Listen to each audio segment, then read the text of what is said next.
মাঝে মাঝে মনে হয় তোমার সাথে দেখা না হলে ভালোবাসার মানেই জানতাম না। তুমি ভালো না বাসলে হয়তো এই মিষ্টি অনুভূতির দেখাই হতো না।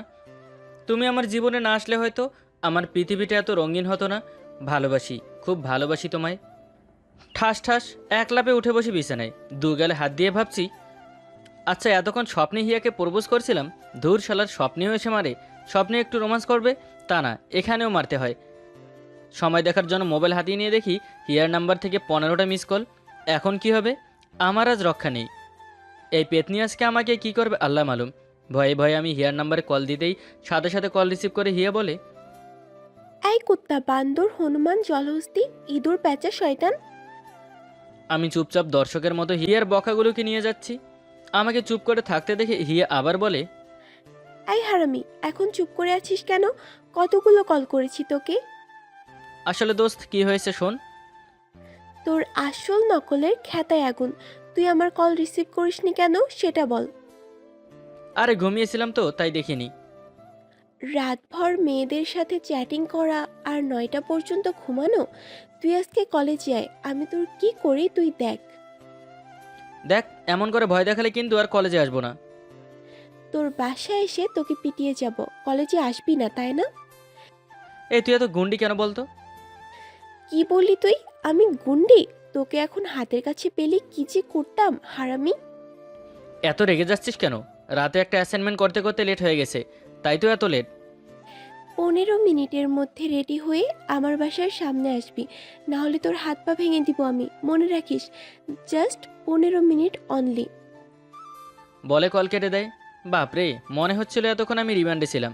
তবে এটা আজকে নতুন নয়, হিয়ার বকা শুনতে হয়। আর কিল ঘুষি তো ফ্রিতে আসেই। তবে অন্য কেউ আমাকে কিছু বললে তার অবস্থা খারাপ করে ছেড়ে দেয়। চলুন আমার পরিচয়টা দেওয়া যাক। আমি মেঘ, বাবা মায়ের বড় ছেলে। আমার ছোট একটা বোন আছে, মিমি এবার ক্লাস 7-এ পড়ে। আর আমি অনার্স 3য় বর্ষে।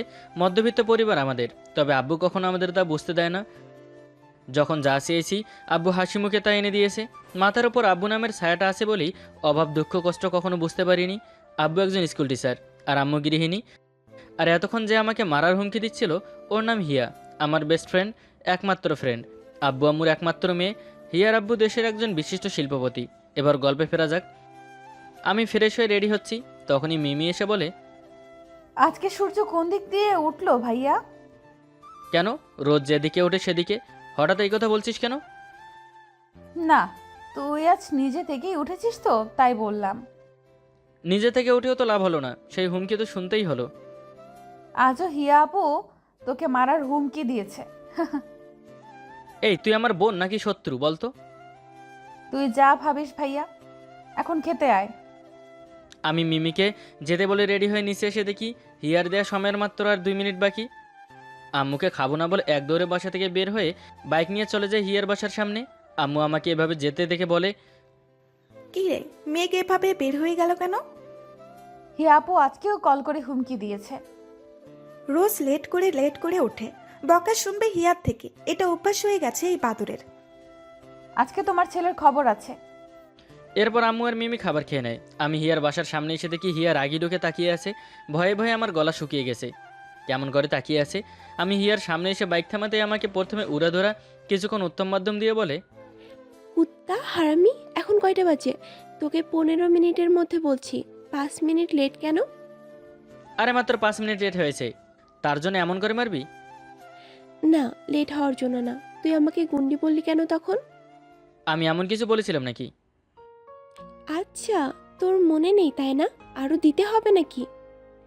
না না থাক, যা দিয়েছিস তাই তো নিতে পারছি না। ও মাগো, কি শক্তি তোর হাতে! তোর বাপ কি খাবে রে তোকে? আমার দিকে চোখ না রাঙিয়ে বাইকে উঠে বস, এরপর বাইক নিয়ে চলে যাই। কলেজে এসে বাইক পার করে দুজনে ক্লাসে গিয়ে দুইটা দুইটা ক্লাস করে বের হয়ে পুকুর পাড়ে বসে আড্ডা দিচ্ছি। তখনই কোথা থেকে পূজা এসে আমার পাশে বসে আমায় বলে, কেমন আছো মেঘ? আমি কিছু বলার আগেই হিয়া বলে, কেন হিয়া, কি হয়েছে? মেঘের পাশে বসলে। মেঘ ভালো আছে, তুমি আগে ওর পাশ থেকে উঠে এদিকে বসো। আরে কি হচ্ছে হিয়া, বসুক না, সমস্যা কোথায়? তুই চুপ থাক। এই পূজা, তোকে উঠতে বলেছি না? ওঠ। পূজা সেখান থেকে উঠে বলে, হিয়া, এমন একটা ভাব করছিস মনে হয় মেঘ তোর বয়ফ্রেন্ড। মেঘ আমার কি হয় সেটা তোকে জানতে হবে না, যা তুই এখান থেকে। আর কখনো মেঘের আশেপাশে দেখলে মেরে হাত পা ভেঙে দিব। পূজা আর কিছু না বলে সেখান থেকে চলে যায়। আমি তো ভয়ে শেষ। এখন কি যে করবে আল্লাহ জানে এই গুন্ডি। হিয়ার দিকে তাকিয়ে দেখি ওর চোখ লাল হয়ে আছে আর রাগে শরীর কাঁপছে। আমি ভয়ে ভয়ে একটা শুকনো ঢোক গেলে কাঁপা কাঁপা কণ্ঠে বলি, এত রেগে গেলি কেন? বুঝলাম না। তোর খুব শখ অন্য মেয়েদের পাশে বসার, আমাকে দিয়ে হয় না তোর। আরে আমি অন্য মেয়ের সাথে কেন বসবো? আর তুই এসব কি বলছিস? একটা কথা কান খুলে শুনে রাখ, আমি ছাড়া অন্য কোনো মেয়ের সাথে কথা বলা তো দূরের কথা, কারোর দিকে তাকালে প্রথমে তোকে মারবো, তারপর নিজেকে শেষ করে দিব। বলে সেখান থেকে উঠে হাঁটতে শুরু করে। আমিও উঠে ওর পিছু পিছু হাঁটছি আর ডাকছি, কিন্তু গুন্ডিটার শুনেও না শোনার মতোই হেঁটে চলছে। দৌড়ে ওর সামনে গিয়ে দাঁড়িয়ে ওর দিকে তাকিয়ে আমার বুকের ভেতরে ধক করে ওঠে। ওর চোখে পানি। এইটুকু পথ হেঁটে এসেছে মাত্র, তার মধ্যেই কান্না করে চোখ লাল করে ফেলেছে। আমাকে পাশ কাটিয়ে চলে যেতে নিলে আমি হিয়ার হাত ধরে আমার সাথে মিশিয়ে নেই। হিয়া ছোটাছুটি করছে। কি হয়েছে তোর? এমন করছিস কেন? তোর জানতে হবে না, ছাড় আমাকে, বাসায় যাব। ছাড়বো না। কি অবস্থা করছিস তুই কান্না করে? তাতে তোর কি? তুই যা ওই ডাইনি পূজার কাছে সত্যি যাব? যা, তোকে আটকে রেখেছি কে? তুই তো আমাকে ধরে রেখেছিস। এই কুত্তা, আমি তোকে ধরেছি না তুই আমাকে ধরেছিস? আমি হিয়ার চোখের পানি মুছে দিয়ে বললাম, সে যেই ধরুক, আমি অন্য কারো কাছে যাচ্ছি না, বুঝলি? আমার গুন্ডি বেস্ট ফ্রেন্ডরা কান্নাও করতে জানে, এটা জানতাম না তো। তুই আবার আমায় গুন্ডি বললি? তোকে আমি... এই শোন না, পরে আমাকে মারিস। সকালে বাসা থেকে না খেয়ে এসেছি, ক্ষুধায় পেটে ইঁদুর ছোটাছুটি করছে। কি? তুই এখনো না খেয়ে আছিস? আমাকে আগে কেন বললি না হারামি? বলে নিজেই আমার থেকে ছাড়িয়ে নিয়ে আবারও আমার নরম গালকে গরম করে বলে, আয় আমার সাথে। এটা বললে তো আমি এমনি শুনতাম। নরম গালটাকে গরম করার কি ছিল? আবার খাবি এখন? এই না না, এখন খাবার খাবো। বলেই দুজনে একসাথে হেসে দেই। এরপর একটা রেস্টুরেন্টে গিয়ে দুজনে বিরিয়ানি খেয়ে নেই। আমি বিল দিতে গেলে হিয়া আমার দিকে চোখ রাঙিয়ে তাকায়। আমি চুপ হয়ে যাই। এরপর হিয়া বিল দেয়। এটা নতুন কিছু না, সবসময় হিয়াই টাকা দেয়। চুপ। ফুচকা চটপটি মোট কথা যায় খাই না কেন, এর মাঝে মাঝে জোর করে আমার পকেট 1000 টাকা নোট ভরে দেয়। আমি যদি না বলি তাহলে সেদিন যে কী মার খেতে হয় এই গুন্ডির হাত থেকে আর কি বলবো। এরপর রেস্টুরেন্ট থেকে বের হয়ে বাইক নিয়ে দুজনে কিছু সময় ঘোরাঘুরি করে আমি হিয়াকে ওর বাসায় ড্রপ করে দিয়ে আমার বাসায় চলে আসি। বাসায় আসতে ছোটো বোন এসে বলে, ভাইয়া আজকে কেমন দিলো? কি দিবে আর কে দিবে? হিয়া আপু আজকে উত্তম মধ্যম দেয়নি। মজা নিচ্ছিস আমার সাথে? আচ্ছা নিব না, আমার চকলেট দে। আমি মনে মনে বলি, এই রে, আজ তো চকলেট আনতে ভুলে গেছি। এখন কি হবে? চকলেট না পেলে তো এখন আবার হিয়াকে কল করে নালিশ করবে। কি করি? এসব ভাবছিলাম, তখনই মোবাইলটা টুং করে উঠে হাতে নিয়ে দেখি হিয়ার SMS। তোর ডান পকেটে মিমির জন্য চকলেট দিয়েছি, জানি তুই আজও ভুলে যাবি। ডান পকেটে হাত দিয়ে দেখি একটা চকলেট রাখা। মনে মনে হিয়াকে ধন্যবাদ দিয়ে মিমির হাতে চকলেট দিতেই মিমি আমার গালে চুমু দিয়ে বলে, আমার লক্ষ্মী ভাইয়া। কি রে, তোরা ভাই বোন কি বাইরে দাঁড়িয়েই আজকে কথা বলবি? তোমার মেয়ে তো রাস্তা ছাড়ছে না, কি করে ঢুকবে ভেতরে? আমার মনে হয় তোকে ভেতরে ঢুকতে নিষেধ করেছি। মুখ ভেঙচি কেটে চলে যাই। যাস শালা, এটা কি হলো? চকলেট নেওয়ার সময় লক্ষ্মী ভাইয়া, এখন মুখ ভেঙচি? বাহ পাবলিক। খাম্বার মতো দাঁড়িয়ে না থেকে রুমে গিয়ে ফ্রেশ হয়ে আয়, আমি খাবার দিচ্ছি। না, আমি খেয়ে এসেছি বাইরে থেকে, এখন আর খেতে পারবো না। কি, হিয়ার হাতে মার খেয়ে পেট ভরে গেছে? আরে আম্মুও মজা নিচ্ছে আমার সাথে। ওরে হিয়া, তোর জন্য সবাই মজা নেয় আমার সাথে। বাইরে থেকে বিরিয়ানি খেয়ে এসেছি আম্মু, আর নিজের ছেলের মার খেয়ে আসলে এত খুশি হও কেন বলো তো? তোকে সোজা করার জন্যই হিয়াই ঠিক আছে তাই। কেন, আমি কি বাঁকা আছি নাকি? আম্মু বাংলা ছবি রিনা খানের মতো একটা লুক দিয়ে চলে যায়। আমি হাসতে হাসতে রুমে চলে যাই। রুমে গিয়ে চেঞ্জ করে মোবাইল হাতে নিয়ে গল্প লিখতে থাকি। আরে আপনাদের তো বলাই হয়নি, আমি মাঝে মাঝে টুকটাক গল্প লিখি। কিছু সময় গল্প লিখে ফেসবুকে পোস্ট। মোবাইল রাখতে গেলে বেয়াদব মোবাইলটা বেজে ওঠে। স্ক্রিনে লেখা বেস্টু। কল রিসিভ করে, কিরে বেদনি, এখন কল দিলি যে? কুত্তাটা কি করছে সেটা জানতে। নিজের বেস্টুকে কুত্তা বলিস? লজ্জা করে না তোর? আর তুই বুঝি আমায় আদর করে ডাকিস, আমায় যে গুন্ডি বলিস আর এখনো কুত্তি বলে ডাকলি। বুঝেছি, কি করিস সেটা বল। কি করি তা তোকে শুনতে হবে না। আজকে রাতে ঘুমাবি না, আমার বাসায় চলে আসবি। তোর বাপ দেখলে আমার হাত পা ভেঙে হসপিটালে পাঠাই দিবে। আব্বু আম্মু কিছুই বলবে না, তোকে যা বলছি তাই করবি। আরে পাগল নাকি? তোর বাপ কিছু না বললেও তোদের বাসার কুকুর আমাকে তার রাতের ডিনার বানিয়ে ফেলবে। তোকে আসতে বলেছি, আসবি বাস। আর 11টা 50 মিনিটের 1 মিনিটও যদি লেট হয় তবে তোকে আমি কি করব সেটা তো জানিস। আমায় উত্তম মাধ্যম দিবি, সাথে ফ্রিতে নরম গাল গরম করবি। তাহলে চুপচাপ চলে এসো বাবু, বাই। বায়াটা এত জোরে বলল মনে হয় আমার কানের পোকাগুলো লাফিয়ে উঠল। এরপর মোবাইলটা রেখে একটু ঘুমিয়ে নেই। সন্ধ্যায় ঘুম থেকে করে ফ্রেশ হয়ে নিচে এসে দেখি আব্বু আম্মু মিমি রেডি হয়ে কোথাও যাচ্ছে। আমি কাছে গিয়ে বলি, আম্মু তোমরা কোথায় যাচ্ছ? তোর খালার বাসায় যাচ্ছি, আজকাল ফিরবো না। রাতে বাহির থেকে খাবার এনে খেয়ে নিস। কই, আমায় তো বললে না। সব কথা কি তোকে বলে করবে নাকি? আসছে আমায় তো বললো না। এই পেতনি, বড্ড বেঁকে গেছিস। আমি কি তোকে কিছু বলেছি? তোর সাথে কথা বলে সময় নষ্ট করতে চাই না। আম্মু আব্বু চলো তো। এটা কি হলো? আমাকে কেউ পাত্তাই দিল না, চলে গেল। একটা ছেলেকে সবাই সব জায়গায় দাম দিলেও একটা জায়গায় তার কোনো পাত্তাই নেই, আর সেটা হলো নিজের বাসা। দূর চাই, যেখানে ইচ্ছে যাক। আমি বসে বসে টিভি দেখছি। রাত 11টা বাজে। বাসা থেকে বের হয়ে বাইক নিয়ে চলে যাই হিয়াদের বাসার সামনে। বাসা থেকে কিছুটা দূরে বাইক থেমে চুপি চুপি গেটের কাছে গিয়ে দেখি দারোয়ান মামা নেই। আর একটু দূরে কুকুরটা ঘুমাচ্ছে। এই রে, কুকুরটা যদি আমায় দেখে পুরো বাড়ি এখন দৌড় করাবে। বুকে ফু দিয়ে সাবধানে দেওয়াল টপকে বাড়ির ভেতরে চলে যাই। একটু শব্দ হয়েছে, কিন্তু এ কি, কুকুরটা তো ঘুমাচ্ছে, মনে হয় শব্দ শুনিনি। আমার জন্য ভালোই হয়েছে। চুপচাপ বাড়ির সামনে গিয়ে হিয়ার রুমের পেছনে পাইপ বেয়ে হিয়ার রুমে ব্যালকনিতে উঠে যাই।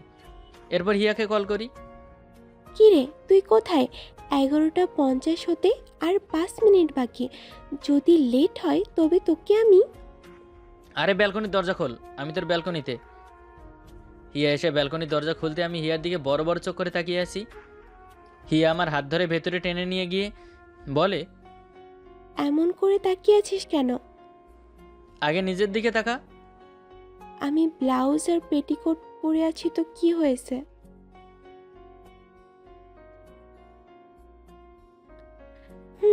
করেছে তো, এই নাও পরিয়ে দাও। একটা শাড়ি আমার দিকে এগিয়ে দিয়ে বলে, তুই রাত 12টা শাড়ি পরিয়ে দেওয়ার জন্য আমাকে আসতে বলেছিস? Are you mad? এই শালা, চুপচাপ শাড়ি পরিয়ে দে, নয়তো এখন। আমি ভয়ে ভয়ে শাড়ি হাতে নিয়ে পরাতে শুরু করি। এই গুন্ডি আবার জাদুবিদ্যা শিখলো কবে রে? যেটা করতে ইচ্ছে করছে সেটা ভুলেও এখন করিস না, না হলে একটা মায়েরও মাটিতে পড়বে না। তাহলে মন যা বলছে করে ফেল। আমি যে এক ঘোরের মাঝে আছি, আমার ভাবনায় ছেদ কাটিয়ে হিয়া বলে, আমি তোকে কিছু ভাবছি না, সময় কম, চল আমার সাথে। বলে আমার হাত ধরে টেনে ছাদে নিয়ে যায়। পুরো ছাদ অন্ধকার। হিয়া ছাদে এসে তুড়ি বাজাতেই চারপাশে লাইট জ্বলে ওঠে। আমি সামনে তাকিয়ে দেখি বড় করে লেখা, হ্যাপি বার্থডে টু ইউ মেঘ। হিয়ার দিকে তাকাতেই হিয়া বলে, আমি জানতাম তুই ভুলে যাবি, তবে আমি ভুলিনি আজ। সত্যি আমি ভুলে গিয়েছিলাম, আজ আমার জন্মদিন, এই জন্যই তুই আমায় আসতে বলেছিস। হিয়া মাথা নাড়িয়ে হ্যাঁ বলে। এরপর ছাদের এক পাশ থেকে আব্বু আম্মু বোন আঙ্কেল আন্টি সবাই একসাথে বলে হ্যাপি বার্থডে টু ইউ। আমি তো অবাকের পর অবাক। আম্মু, তোমরা না খালার বাসায় যাবে বললে? এইসব প্ল্যান হিয়া আপুর তোমাকে সারপ্রাইজ দেওয়ার জন্য। আমি হিয়ার দিকে তাকিয়ে মিটমিট করে হাঁটছি। এরপর কেক কেটে প্রথমে বোন আব্বু আম্মু, এরপর হিয়া আঙ্কেল আন্টিকে খাইয়ে দেই। সবাই আমাকেও খাইয়ে দেয়। এরপর আম্মু বলে, আমরা তোমাদের বিয়ে ঠিক করেছি, তবে সেটা এখন নয়, তোমাদের লেখাপড়া শেষ হলে। হিয়া আমাদের সব বলেছে, তোমরা একে অপরকে ভালোবাসো। আমরা দুই পরিবারই রাজি। আমি হিয়ার দিকে তাকিয়ে দেখি গুন্ডিটা লজ্জায় লাল হচ্ছে। এরপর সবাই আরও কিছু কথা বলে চলে যায়। ছাদে এখন আমি আর হিয়া। হিয়ার কাছে গিয়ে ওকে কাছে টেনে বলি, কিরে, আমায় ভালোবাসিস? নো, তুই এখন থেকে শুধু তুমি। আর তুমি বোঝো না কেন? তোমায় অন্য মেয়ের সাথে কথা বলতে দেখলে আমি কতটা কষ্ট পাই। আর তুমি বোঝো না আমি তোমাকে স্যার অন্য মেয়ের সাথে কেন কথা বলি না? তাহলে প্রপোজ করো। আমি হিয়ার সামনে হাঁটু ভাঁজ করে বলি, সারা জীবন এভাবে আমার পাশে থাকার জন্য তোমাকে চাই। তুমি ভুল করলে আমাকে শাসন করার জন্য তোমাকে চাই। I love you Hiya, will you marry me? Hiya দৌড়ে এসে আমার বুকে ঝাপটে পড়ে। শুরু হলো আমাদের নতুন পথ চলা। আজকের মতো এখানেই বিদায় নিচ্ছি, ভালো থাকবেন সবাই, আল্লাহ হাফেজ। চলো না ঘুরে আসি অজানাতে। গেলাম রে গেলাম। এই কোন শালারে এত জোরে ধাক্কা দিলি? আমার আর ঘুরতে যাওয়া হলো না। সামনে তাকিয়ে দেখি একটা মেয়ে ভয়ে কাচমচু হয়ে দাঁড়িয়ে আছে। আমি উঠে দাঁড়িয়ে বলি, এই আপনি কি চোখে দেখতে পান না? এমন চাঁদনি রাতেও চোখে অন্ধকার দেখেন নাকি? ভূত ওখানে। এই নেশা করে যাচ্ছেন নাকি? ভূত বলে কিছু নেই। আমি সত্যি বলছি, আমি নিজের চোখে ভূত দেখেছি। কেউ আপনার সাথে মজা করেছে, আপনাকে চিনলাম না তো। দেখতে ম্যাম সাহেব লাগছে। আমি ঢাকা থেকে এসেছি এখানে বেড়াতে, রহমান আঙ্কেলের বাসায়। স্কুল মাস্টার রহমান সাহেব নাকি? জি, উনি আমার আঙ্কেল হয়। ও আচ্ছা, তাই এত রাত করে কোথা থেকে আসছেন? একটু দোকানে গিয়েছিলাম কার্ড আনার জন্য। বুঝেছি। আচ্ছা যান, আপনার আঙ্কেলের বাসায় যান। প্লিজ আমাকে একটু পৌঁছে দিন না।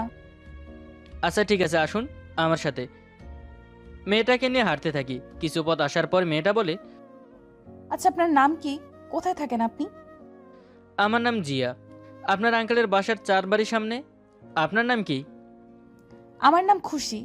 আচ্ছা এখানে সবাই তো গ্রামের ভাষায় কথা বলে, আপনি এত শুদ্ধ ভাষায় কিভাবে কথা শিখলেন? ঢাকা বিশ্ববিদ্যালয় থেকে লেখাপড়া করেছি। ওখানে সবার সাথে চলাফেরা করার সময় বলতে বলতে অভ্যাস হয়ে গেছে। চাকরি করেন নাকি? না, এখানে ছোটোখাটো একটা দোকান চালাই। এত লেখাপড়া করে দোকানে কেন বসেন? এখন চাকরি পাওয়া তো আর মুখের কথা নয়। বেকার ঘুরে ফিরে কাটানোর চেয়ে কাজ করেই ভালো। আর পৃথিবীতে কোনো কাজই ছোট নয়। আপনি অনেক গুছিয়ে কথা বলতে পারেন তো। আচ্ছা, আমি যদি আপনার চাকরির ব্যবস্থা করে দেই তাহলে চাকরি করবেন? কেন করব না? তবে শহরের মানুষ 10টার মধ্যে 9টাই মিথ্যে বলে। আপনার কথা কি করে বিশ্বাস করব? আমি বাকি মানুষদের মতো না। আমরা কাল সন্ধ্যায় চলে যাব। আপনি তাহলে চলুন আমাদের সাথে। আমার লেট হবে তাহলে। সব কিছু বিক্রি করতে হবে তো।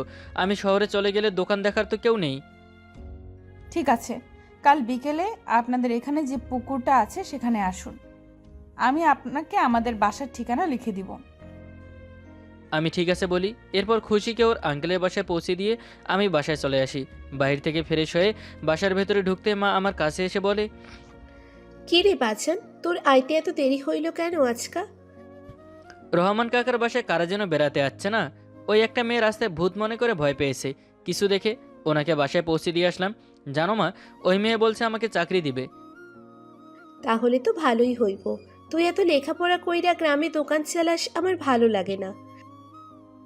তাই তো ঠিক করেছি। সব বিক্রি করে তারপর শহরে যাব। আমার চাকরি হয়ে গেলে তোমাকেও নিয়ে যাব সাথে। আচ্ছা, নিয়া যাইস। আয়, আমি খাবার দিতেছি। এরপর মাকে নিয়ে খাবার খেয়ে রুমে এসে শুয়ে পড়ি। পরের দিন দোকানে এসে কয়েকজনকে বলেছি দোকান বিক্রি করব। তারা কিছুদিন সময় চেয়েছে। দোকানে দুপুর পর্যন্ত থেকে বাসায় চলে আসি। গোসল করে খাবার খেয়ে ঘুমিয়ে পড়ি। বিকেলে পুকুর পাড়ে এসে দেখি শহরে ম্যাডাম দাঁড়িয়ে আছেন। কখন এসেছেন আপনি? এই তো একটু আগেই। ঘুম থেকে উঠে আসলেন নাকি? দুপুরের খাবার খেয়ে ঘুমিয়ে পড়েছিলাম। আপনাকে অপেক্ষা করানোর জন্য সরি। বন্ধুত্বের মধ্যে এসব সরি চলে না।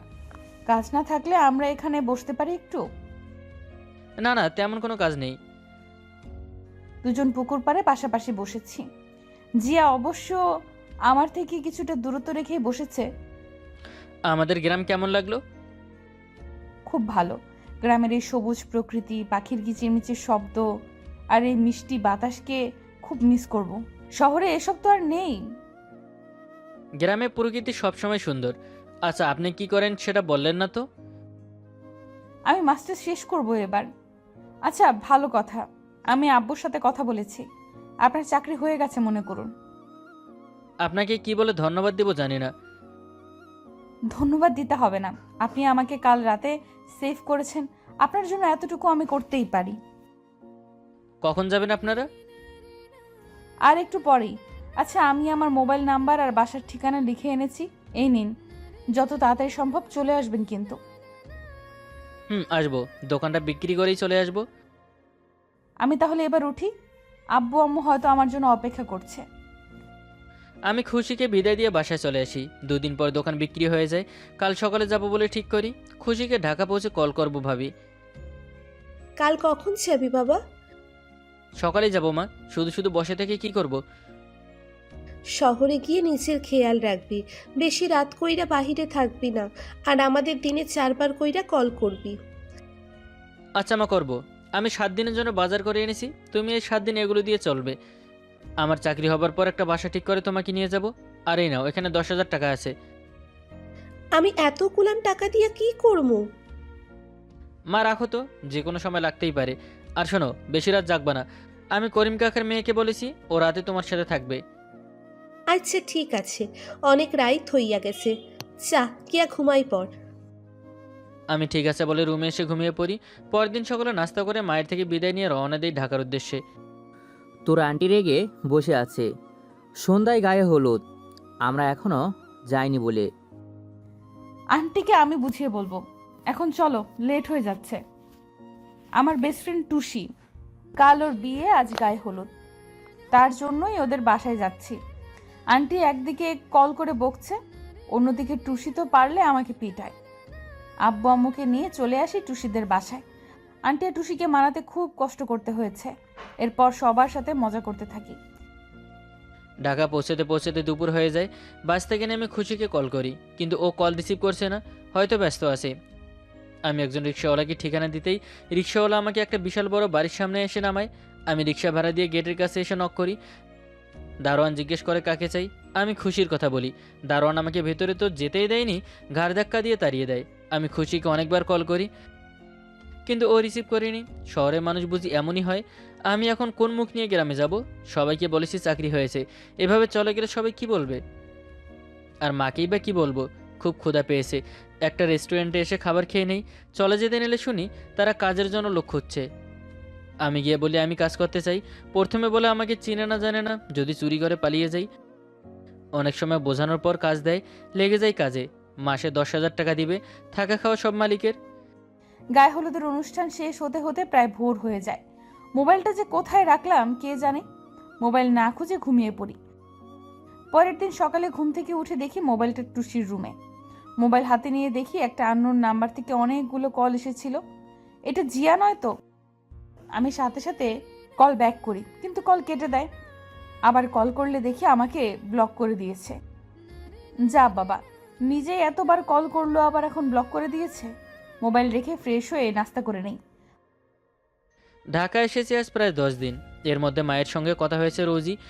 মাকে আরও কিছুদিন গ্রামেই থাকতে বলি। এই 10 দিনে মালিকের অনেক বিশ্বস্ত হয়ে গেছি। একটা বেঞ্চে 4টা মেয়ে বসে আছে। আমি অর্ডার আনতে গেলে দেখি খুশি আমাকে দেখে অবাক হয়ে বলে, আপনি ঢাকা এসেছেন কবে? আর আমাদের বাসায় না গিয়ে এখানে ওয়েটারের কাজ করছেন কেন? কি খাবেন ম্যাম সেটা বলুন। আমাকে বেতন দেওয়া হয় কাজের জন্য, গল্প করার জন্য নয়। জিয়া, আপনি এভাবে কেন কথা বলছেন? আপনি আমাকে কল করেননি কেন? কল? কতবার কল করেছি তার হিসাব নেই। আর আপনার বাসার কথা বলেছেন, গিয়েছিলাম। আপনাদের দারোয়ান ঘাড় ধাক্কা দিয়ে তাড়িয়ে দিয়েছে। আপনারা শহরের মানুষ, সবই পারেন। মিথ্যে চাকরির স্বপ্ন দেখিয়ে আসতে বলে কল করলে কল রিসিভ করেন না। জিয়া, আমি ওই দিন আমার এক বান্ধবীর বাসায় বিয়েতে গিয়েছিলাম। মোবাইল কোথায় ছিল আর জানি না, কিন্তু সকালে আমি আপনাকে কল করেছিলাম। ওসব বাদ দিন, কি খাবেন বলুন। আপনি আমার সাথে চলুন, এখানে আপনাকে কাজ করতে হবে না।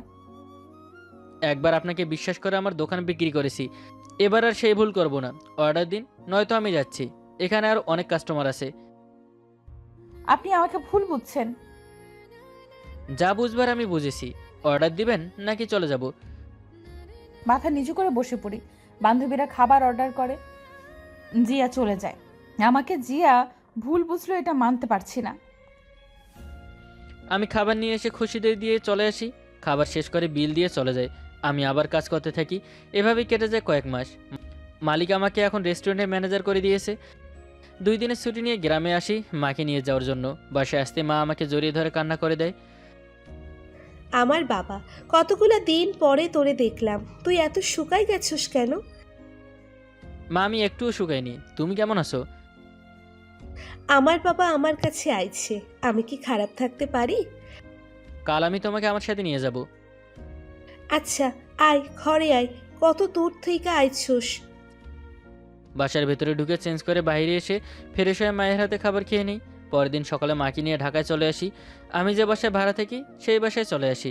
মা বাসা দেখে বলে, তুই এত বড় বাড়িতে থাকোস? এখন থেকে তুমিও থাকবে। তুমি রুমে গিয়ে রেস্ট করো, আমি বাজার থেকে আসছি। বলে আমি বাজারে চলে আসি। বাজার করা শেষ হলে রিকশায় উঠতে গেলে কোথা থেকে খুশি এসে আমার হাত ধরে টেনে একপাশে নিয়ে আসে। এই সমস্যা কি আপনার? সবসময় আমাকে এত বিরক্ত করেন কেন? ভুলটা আমার ছিল না জিয়া।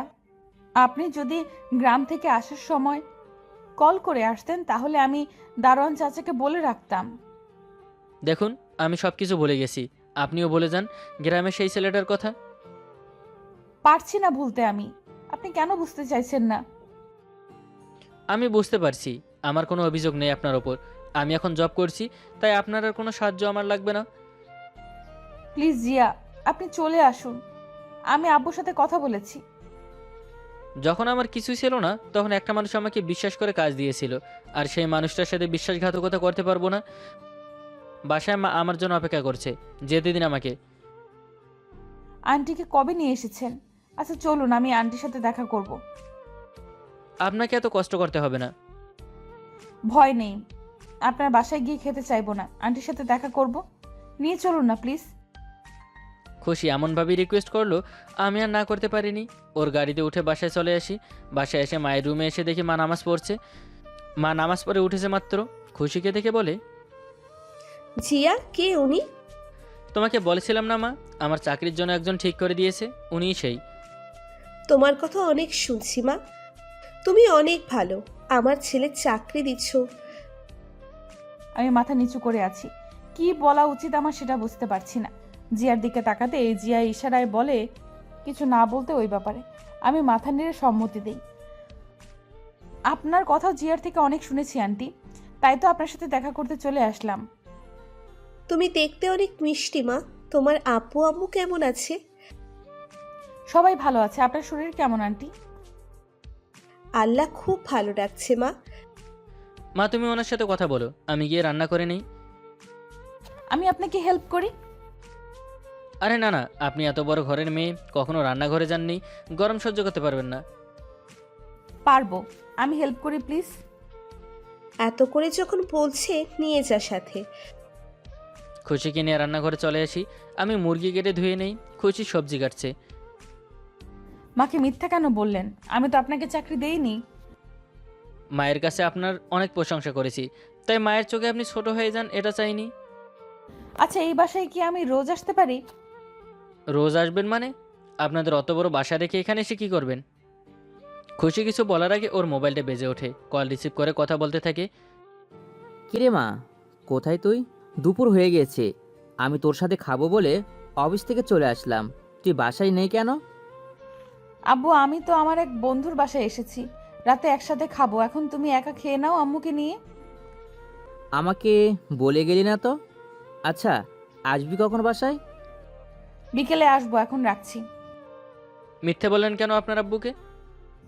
মিথ্যা বললাম কখন? আপনি তো আমার বন্ধুই। আপনার মতো কোটিপতি বাবার মেয়ের বন্ধু আমার মতো রাস্তার ফকির? বন্ধু কখনো ধনী গরিব দেখে হয় না। আপনি আমার বন্ধু মানে বন্ধু। টুকটাক কথা বলতে বলতে দুজনে রান্না শেষ করি। আমি অবশ্য দাঁড়িয়েই ছিলাম, সব কিছু খুশি করেছে। তিনজনে একসাথে খাবার খেয়ে নিই। খুশি আম্মুর সাথে একদিনই ভাব জমিয়ে নিয়েছে। আমার কেন জানি এখন খুশির ওপর রাগ কাজ করছে না, ভালো লাগা কাজ করছে। এক দৃষ্টিতে তাকিয়ে আছে খুশির দিকে। খুশি যখন আমার দিকে তাকায় আমি চোখ সরিয়ে নেই। বিকেলে খুশিকে বাসার নিচে এসে বিদায় দেই। খুশি চলে যায়। আমি যাবার আগে ওর নাম্বার ব্লক লিস্ট থেকে ছুটিয়ে নেই, রুমে এসে শুয়ে থাকি। বাসায় এসে আম্মুর সাথে কথা বলে রুমে এসে শাওয়ার নিয়ে ব্যালকনিতে এসে চুল শুকাচ্ছি। জিয়ার সাথে কিছু সময় খুব ভালো কেটেছে। মনটা এখন শুধু জিয়াকেই দেখতে চায়। আমি ওকে ভালোবেসে ফেলেছি। I am in love. একা একা হাসতে থাকি। হঠাৎ পেছন থেকে আব্বুর কণ্ঠ শুনে চমকে পেছনে তাকাই। আমার মেয়েটা কি কারো প্রেমে পড়েছে? আব্বু, তুমি কখন এসেছো? এই তো একটু আগেই। আমার প্রশ্নের উত্তর তো দিলি না। কি নাম ছেলেটার, আর কি করে? তুমি যে কি বলো না আব্বু, এসব কিছুই না। সেটা তো বুঝতে পারছি, সত্যিটা বলবে না আব্বুকে? তুমি আঙ্কেলদের গ্রামের জিয়াকে চিনো আব্বু? জিয়া? জিয়া? হ্যাঁ চিনি, খুব ভালো ছেলেটা। গ্রামে যখন ছিলাম আমার সাথে কথা হয়েছে। তোমার কাছে যার চাকরির জন্য কথা বলেছিলাম ওই সে। কিন্তু ও তো আসেনি আমার কাছে। আমি আব্বু সব বলি জিয়া ঢাকা আসা থেকে শুরু করে আজ যা যা হয়েছে। ও আচ্ছা, তুই তাহলে ওই ছেলেকে ভালোবাসিস? বলেছিস ছেলেটাকে? এখনো বলিনি আব্বু। আচ্ছা আব্বু, আমি যদি ওকে তোমার কাছে চাই তাহলে কি তুমি রাজি হবে? আমার মেয়ের খুশি আমার কাছে সবার আগে। তুই যেখানে সুখে থাকবি আমি সেখানেই তোকে বিয়ে দিব। আমার বেস্ট আব্বু, বলে আব্বুকে জড়িয়ে ধরি। আব্বু আমার মাথায় হাত বুলিয়ে হাসতে হাসতে চলে যায়। এখন জিয়া রাজি হলেই হবে। পরের দিন থেকে কাজে জয়েন করি। খুব খুব ভালোভাবেই কাটছে দিনগুলো। মাকে নিয়ে এখন অনেক ভালো আছি। একদিন সন্ধ্যায় কাজ শেষ করে বাসায় এসে দেখি খুশি আমাদের বাসায়। আরে তুমি এই সময় আমাদের বাসায়? দেখেছো আন্টি, তোমার ছেলে কি বলছে? কোথায় জিজ্ঞেস করবে কেমন আছি, কখন এসেছি, তা না করে জিজ্ঞেস করছে এই সময় এখানে কেন। খুশি মতো ঠিক কথাই কইছে। আচ্ছা আমার ভুল হয়ে গেছে, তোমরা কথা বলো, আমি চেঞ্জ করে যাচ্ছি। বলে আমি রুমে এসে ফ্রেশ হয়ে চেঞ্জ করে রুম থেকে বের হতে গেলে খুশি সামনে এসে দাঁড়ায়। আরে আমি তো বাইরেই যাচ্ছিলাম। তোমার সাথে আমার ইম্পর্টেন্ট কথা আছে। বলো শুনি, কি তোমার ইম্পর্টেন্ট কথা? যে আমি তোমার সাথে সারা জীবন থাকতে চাই। মজা করছো আমার সাথে? I am serious, I love you. তোমার বাসায় জানে তুমি পাগল হয়ে গেছো? আমি সত্যি বলছি জিয়া, আমি তোমাকে অনেক ভালোবাসি। আজ থেকে নয়, আরো অনেক আগে থেকে। তুমি ভুলে গেছো তোমার আমার মাঝে কতটা ব্যবধান? তোমার আব্বু আম্মু এই কথা শুনলে আমাকে বাসা থেকে বের করে দিবে সারা জীবনের জন্য। আর আমার হাতও ভাঙতে ভুল করবে না। আমার বাসার সবাই জানে, আর তারা সবাই রাজি। শুধু এখন তোমার উত্তরের জন্য অপেক্ষা। দেখো খুশি, আমি সাধারণ ঘরের ছেলে। মাস শেষে যে টাকা বেতন পাই বাসা ভাড়া আর খাবার খরচে শেষ হয়ে যায়। তুমি আমার এই টানাটানির সংসারে নিজেকে মানাতে পারবে না। এখন আবেগের বশে এসব কথা বলছো, কিন্তু জীবন আবেগ দিয়ে চলে না। আবেগ কাকে বলে আমি জানি না। আমি সব কিছু জেনে বুঝেই তোমাকে বলছি ভালোবাসি। তুমি আমাকে ফিরিয়ে দিও না। এটা হয় না খুশি, কেন বুঝতে পারছো না? কেন হবে না? আমি তোমাকে ছাড়া থাকতে পারবো না। তুমি যেভাবে রাখবে আমি তোমার সাথে সেভাবেই থাকবো। আর প্রয়োজনে তুমি এই চাকরি ছেড়ে দিয়ে আব্বুর অফিসে চাকরি করবে। আমার মতো একটা গরিব ছেলেকে এত ভালোবাসার কারণ? তোমার সুন্দর একটা মন আছে, যে মানুষের ভালো চায়। সব সময় তাকে ভালো না বেসে থাকতে পারিনি। আমাকে একটিবার আপন করে নাও। ভালো যে আমিও তোমাকে বাসি খুশি, কিন্তু ভয় হয় যদি আমার অভাবের সংসারে তুমি নিজেকে মানিয়ে নিতে না পারো। তুমি আমার পাশে থাকলেই আমি সব পারবো। আমি দুই হাত দুই দিকে ছাড়িয়ে দেই। খুশি আমাকে শক্ত করে জড়িয়ে ধরে, আমিও খুশিকে আমার বুকে জড়িয়ে নেই। কিছু সময় দুজনে এভাবে থাকি। কাল আব্বু আম্মু আসবে আমাদের বিয়ের কথা বলতে। তুমি আন্টিকে বলো। ঠিক আছে বলবো, ডিনার করে তারপর আমি তোমাকে পৌঁছে দিয়ে আসবো। আজ নয়, আর কিছুদিন পর যখন একেবারে তোমার বউ হয়ে আসবো তখন। আমি খুশিকে ওর বাসায় পৌঁছে দিয়ে বাসায় চলে আসি। বাসায় এসে মাকে সব বলি। সব শুনে মা অনেক খুশি। মা খুশিকে আগে থেকে পছন্দ করতো। পরের দিন খুশি ওর আব্বু আম্মুকে নিয়ে আমাদের বাসায় আসে। টুকটাক খাবারের ব্যবস্থা করেছি। খাওয়া দাওয়া শেষ করে সবাই একসাথে বসি। ভাবি, আমাদের মেয়ে সবই বলেছে, যদি আপনারা রাজি থাকেন তাহলে খুব তাড়াতাড়ি বিয়ের ব্যবস্থা করতে চাই। আমার কোনো আপত্তি নাই ভাই সাহেব। আর জিয়া বাবা, খুশি আমাকে তোমার চাকরির কথা বলেছে। আমি চাই তুমি আমার অফিসের এমডির পদে বসো। এটা আমি পারবো না আঙ্কেল, আমাকে একটা চাকরি দিলেই হবে। আমার তো বয়স হয়েছে বাবা, তাই বলছিলাম আর কি। আমাকে এই কথা বলবেন না আঙ্কেল। আমি চাই না কেউ আমার দিকে আঙ্গুল তুলে কথা বলুক, তাই আমি চাকরি করতে চাই। ঠিক আছে, তুমি যা ভালো মনে করো। তবে একটা সময় কিন্তু তোমাকে আমার অফিসের সকল দায়িত্ব নিতে হবে। আমি ভেবে দেখব বলি খুশি সবার সামনে থেকে আমার হাত ধরে টেনে রুমে নিয়ে আসে। কি হলো, এভাবে রুমে নিয়ে আসলে কেন? সবাই কি ভাববে? কেউ কিছুই ভাবছে না। কিছুদিন পর আমাদের বিয়ে হবে। এখন আমরা আলাদা কথা বলবো, এটাই তো স্বাভাবিক। হুট করে শহরে ম্যাডাম এত রোমান্টিক হয়ে গেল কেন? আমার হবু বরটা আমার সামনে আছে, রোমান্টিক না হয়ে কি উপায় আছে? তোমার হাবভাব কিন্তু ভালো লাগছে না, কি করতে চাইছো? আমি কিছু না বলে জিয়ার পায়ের ওপর দাঁড়িয়ে গলা জড়িয়ে কি করেছি শোনার জন্য কান পেতে আছেন। বলবো না আর। বিয়ের দিন চলে আসবেন। টাটা, বাই বাই, আল্লাহ হাফেজ।